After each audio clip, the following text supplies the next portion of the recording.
बेबसी का मर्सिया था और मैं चुप था। ये सच है, आज भी जब शेर चीतों से भरी जंगलों से टकराती तुम्हारी चीखती सांसें मुझे आवाज देती हैं। मेरी इज्जत, मेरी शोहरत, मेरे आराम की आदत, मेरे घर बार की जीनत, मेरी वहशत मेरे बढ़ते कदमों को बढ़कर रोक लेती है। मैं उनके साथ था जो जुल्म को इजाद करते हैं, मैं उनके साथ हूँ जो हंसी गाती बस्तियों को बर्बाद करते हैं। मेरी खामोशी मेरे जुल्म की जिंदा शहादत है। मैं उनके साथ था जो जुल्म को इजाद करते हैं। मैं चुप था जब भरी महफिल में तुम्हारे जिस्म के कपड़ों को छीना जा रहा था। उस तमाशे का तमाशा ही था मैं। और मैं चुप था जब सुलगती रेत पर बैठी अपने बेटे भाई को तन्हा बैठी रो रही थी। मैं किसी दूर महफूज गोशे में तुम्हारी बेबसी का मर्सिया था और मैं चुप था जब सुलगती रेत पर बैठी अपने बेटे भाई को तन्हा बैठी रो रही थी। मैं किसी दूर महफूज गोशे में तुम्हारी बेबसी का मर्सिया था और मैं चुप था। मैं उनके साथ था जो हंसी गाती बस्तियों को बर्बाद करते हैं। मैं गुनहगार था, मैं गुनहगार हूँ। मैं चुप था, मैं चुप था, मैं चुप था।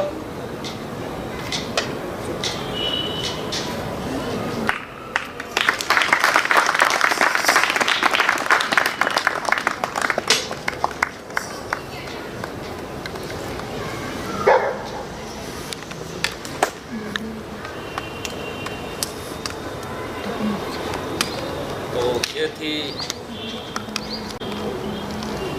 और जब हम सब चुकी थे तो उसके बाद पढ़ाई किया जाए।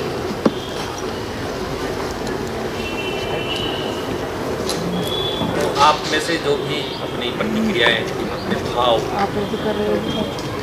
प्रकट करना चाहें, आप आमंत्रित हैं। उसके बाद हम टी ब्रेक के लिए चलेंगे और उसके बाद हाथी प्रस्तुति के लिए हॉल में प्रवेश करेंगे।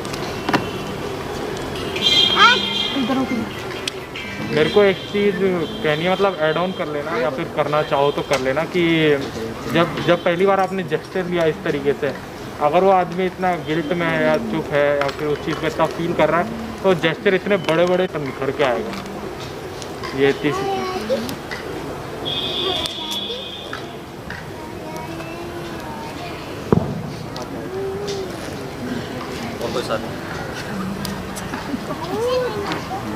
लेकिन उनकी बात अपनी जगह तो बहुत ठीक है, लेकिन कई बार ऐसा भी होता है कि आदमी जब भी किसी अपराध बोध से घिरा हुआ होता है तो अपने उस अपराध बोध को जो है प्रकट करने के लिए वो इस तरह के जेस्चर्स जो है काम में लेता है। मैं आफ्ताब नूर को अपनी जो प्रभावशाली प्रस्तुति है उसके लिए तो बधाई देता ही हूँ, साथ ही साथ इस प्रस्तुति की जो प्रासंगिकता है आज के दौर में उसकी तरफ आप सब लोगों का ध्यान खींचना चाहता हूँ कि आज हमारा सबसे बड़ा संकट ही ये है कि हम सब चुप। ज़रूरत इसी बात की है कि ये जो चुप्पी है, ये जो सन्नाटा है, ये सन्नाटा टूटना चाहिए।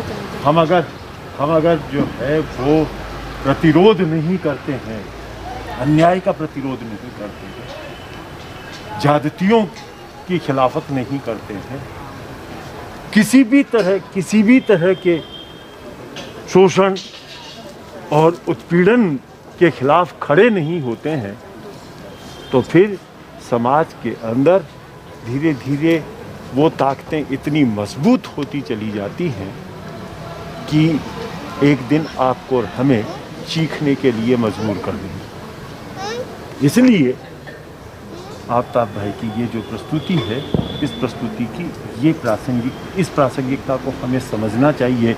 और ये कम बात नहीं है कि आदमी अपनी चुप्पी का इकरार कर ले। आज एक सबसे बड़ी विडंबना ये और हो रही है कि हम चुप भी हैं, अपराध भी कर रहे हैं, उन अपराधों में शामिल भी हैं, लेकिन हमें उन सबको स्वीकार करने का मादा ही नहीं।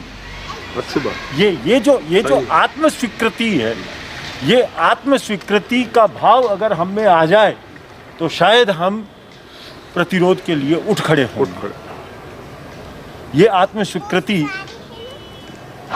आना ज़रूरी हो गया है और जब तक इस समाज के अंदर हम इस सच्चाई को स्वीकार नहीं करेंगे तब तक मुझे तो किसी तरह का कोई निस्तार नज़र नहीं आ रहा है। आफ्ताब भाई, आपको एक बार और धन्यवाद। आफ्ताब, मैं एक तो इस नज़्म के चयन के लिए बधाई देना चाहूँगा जो बहुत प्रासंगिक है और जहाँ तक एक्शन का है वो अपना दृष्टि है।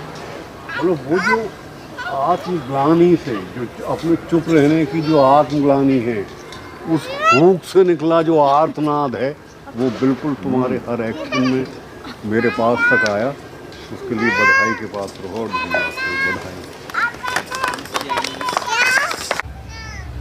जुल्म इजाद नहीं होते हैं, हमारी खामोशी उनको इजाद करती है और उन जुल्म करने वालों को इसका अवसर प्रदान करती है। तो इसीलिए हमें जिस भी जरिए से हम अपनी आवाज़ उठा सकते हैं, हमें अपनी आवाज़ को ज़रूर उठाना चाहिए।